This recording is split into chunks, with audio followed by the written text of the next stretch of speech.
Shalom, all praises to Yahweh Ba'Shem Yahushai. Double honors unto the apostles and elders of GreatMillStone who rule well, and shalom to you sincere Akim out there pushing the truth in sincerity. Um, Recently, you had the death of David Rockefeller, grandson of John D. Rockefeller, who basically made a fortune in selling through the Standard Oil Company, uh, where he basically had a monopoly over the oil, owning about 90% of all the oil in the USA before, like, I believe in 1911, the monopoly was ruled legal. But still, when his death, he was said to be worth in today's money, $340 billion. So that's how the fortune was found, established by his grandfather.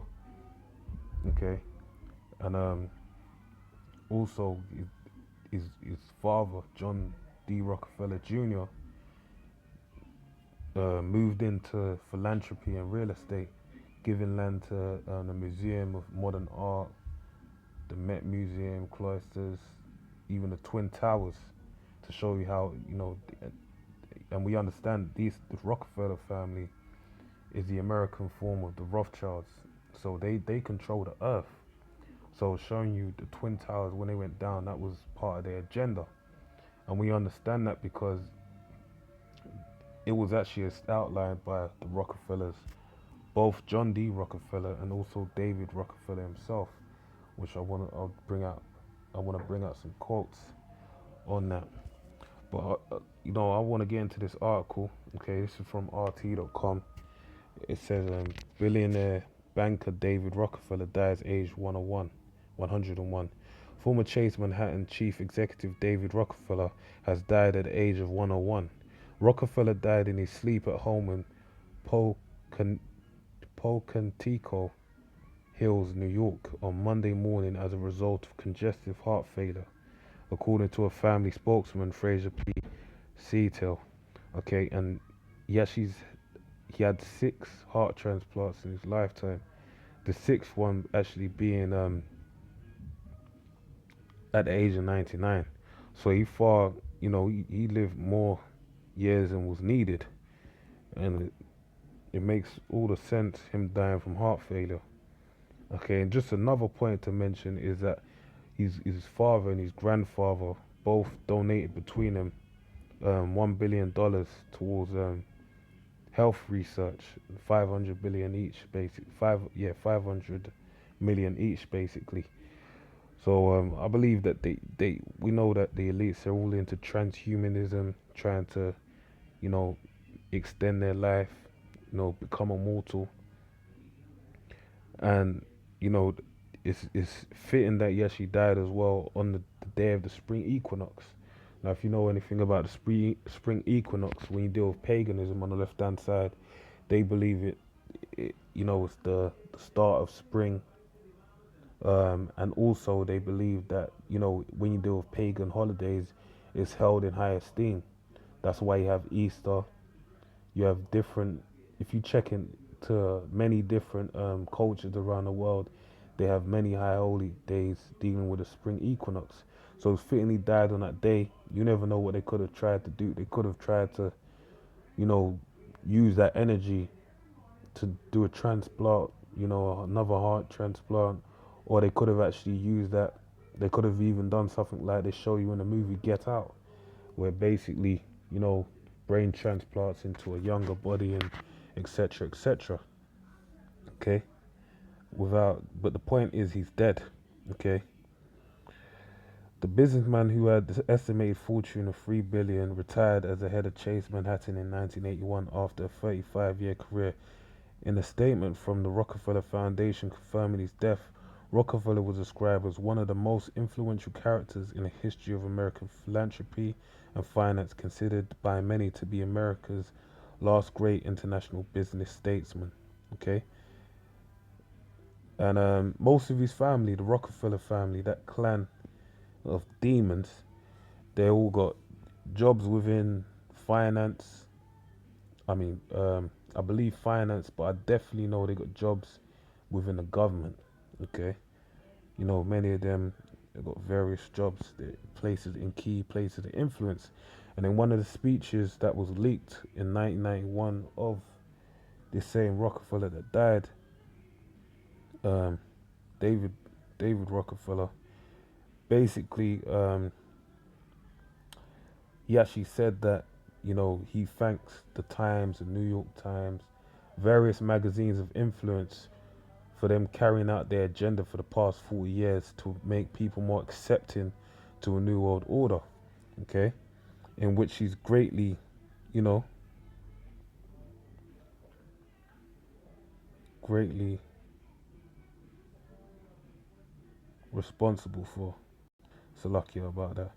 I want to grab this quote, a few quotes to back up my point. Okay, first dealing with his grandfather. This is John D. Rockefeller. The ability to deal with people is as perishable as a commodity as sugar. With people is as perishable as a commodity as sugar or coffee, and I will pay more for that ability than any other under the sun. So this shows you their agenda that they have in store, which when we go into the further quotes, you'll understand why I'm saying this agenda. But basically, John D. Rockefeller is actually saying that he really wants to turn people into a commodity, okay? And you also understand that they had direct influence. The information, I'd have to go over it, but I advise you look into it. But I believe they're behind the actual feminism movement, man. You know, because they actually wanted to start taxing the people. I believe it was Aaron Russo and Nick Rockefeller speaking about that, and they're basically saying that that was the cause for the reason of women's rights was so that they could tax the woman and also split up the home, and then, you know, get all that half of the income of the man in the relationship, get that their hands on that money as well. So that was them turning these people into a commodity, okay? And that also goes into the New World Order, which, you know, the image of the beast is the New World Order, believing in, you know, following this agenda, this way of life, democracy, this religion, you know, do as thy will, and feeding into it. But then ultimately taking a mark which will turn people into total zombies, okay? Total commodities at the disposal of the elites, all right? So this is David Rockefeller now. We are on the verge of a global transformation. All we need is a right major crisis, and the nations will accept the new world order. Now, this one I want to come back to because this one's heavy, but I'll move on. Some even believe that we are part of a secret cabal working against the best interests of the United States, characterizing my family and me as internationalists and conspiring with others around the world to build a more integrated global political and economic structure. One world, if you will. If that's the charge, I stand guilty and I'm proud of it. David Rockefeller. And you actually have people read this quote and say, I believe there's nothing wrong with that, because they don't understand that they're the commodity. They're going to be at the disposal of the elites. And this ultimately is a great, grave sin, because the Lord ain't with all nations coming together. The Lord separated the people according to you know, to the, until, according to the portion of Jacob, basically. All right, it tells you that in Deuteronomy about all the nations being divided. And also when you read about the Tower of Babel, the Lord went with the Tower of Babel. He came down and confounded the languages of the people. All right. So let me just read a portion more on this article. This is Rockefeller often spoken about the importance of American capitalism, which he said brought more benefits to more people than any other system in part of the world at any time in history. That's why you have the Americanization of the world. That's why now you got in Saudi Arabia, you got women driving cars. All over the world, you got women driving cars, and they're feeding into Americanism, becoming whores, doing pornography, everything that's part of that Babylonian culture, all right? Rockefeller was married to Margaret McGruff, from 1940 until her death in 1996, and the couple had 6 children. Alright, so I'll finish up on this now. Go back to this previous quote. Alright, we are on the verge of a global transformation. All we need is a right major crisis, and nations will accept the New World Order. Now, if you notice, we had a terrorist attack over here in London, okay, with a Jake. You know, it seems like every terrorist these days in the world is turning into to look like the sons of Israel, man, with beards and whatnot. So you had this Jake actually perform, carry out a terrorist attack. And it's funny how it happened a few days after the passing of this David Rockefeller, who's one of his main known quotes is this, okay? So he said, all we need is a right major crisis and the nations will accept the New World Order. Now, I want to finish up on these 2 scriptures. Psalms 49 and 11. Their inward thought is that their houses shall continue forever. That's right. You see, David Rockefeller didn't see his death coming. He obviously knew that he had health implications, hence why he had 6 heart transplants. But obviously he believed that this New World Order would be established in his lifetime, right? And a dwelling places to all generations. That's their belief. That's what they sit and rest upon in their thoughts, their minds. They call the lands after their own names, okay? And that's been done since the time of Alexander the Freak, all right? So that's what they believe, but they had a stark reality set in once the death of John D. Rockefeller. And may I say, he was actually the leader of the family at this time because he was the eldest in the family in charge of their wealth, okay? So now he's passed away. One of the main, we're talking about the Rockefellers, the American form of the Rothschild family has passed away. That's a great thing in their eyes. So they really want to forward this agenda. They want to see it happen. And you had Evelyn come on BBC and actually on British television actually made it known that, look, I'm getting older now. I want to see these things come to fruition. All right. So now this is true to the scripture. This prophecy playing out before your eyes. Revelations 12 and 12. Therefore rejoice, ye heavens, and ye that dwell in them. Woe to the inhabitants of the earth and of the sea. The devil is come down unto you, having great wrath, because he knoweth that he have but a short time.